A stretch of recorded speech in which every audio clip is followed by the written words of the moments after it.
পবিত্র ঈদে মিলাদুন্নবী উপলক্ষে চট্টগ্রামে বের হয় দেশের সবচেয়ে বড় যশনের জুলুসের শোভাযাত্রা। ৫৪তম এই শোভাযাত্রায় নবী প্রেমিকদের ঢল নামে শোলশহর এলাকায়। লাখো মানুষের অংশগ্রহণে এটি বিশ্ব মুসলিম সম্প্রদায়ের অন্যতম বৃহৎ ধর্মীয় শোভাযাত্রায় রূপ নেয়। রাজশাহীতে উৎসবমুখর পরিবেশে উদযাপন করা হয়েছে ঈদে মিলাদুন্নবী। সকালে নগরীর প্রধান সড়ক প্রদক্ষিণ করে সবচেয়ে বড় ধর্মীয় মিছিল বা যশনে জুলুস অনুষ্ঠিত হয়।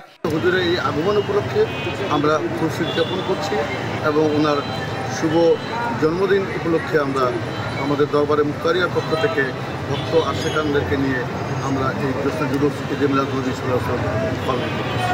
পবিত্র ঈদে মিলাদুন্নবী উপলক্ষে শনিবার সকালে ময়মনসিংহের ঐতিহ্যবাহী লালকুঠি দরবার শরীফ থেকে সহস্রাধিক ধর্মপ্রাণ মুসল্লি আনন্দ শোভাযাত্রা বের করেন।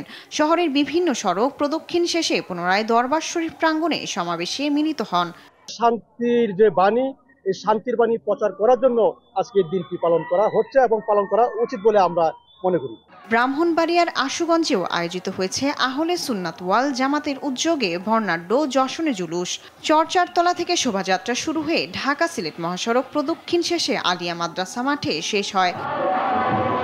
নীলফামারীর সৈয়দপুরে অনুষ্ঠিত হয়েছে দেশের দ্বিতীয় বৃহত্তম যশনে জুলুস।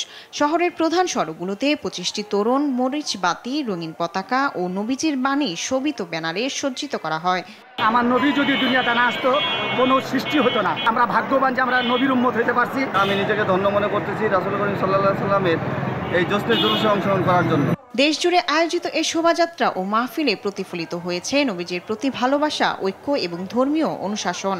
ঈদে মিলাদুন্নবীর এই দিনটি শুধু উৎসব নয়, বরং শান্তি, ভ্রাতৃত্ব ও মানবতার চেতনাকে ধারণ করার অঙ্গীকারও বটে। শায়লা খান, নিউজ ডেস্ক, দেশ টিভি।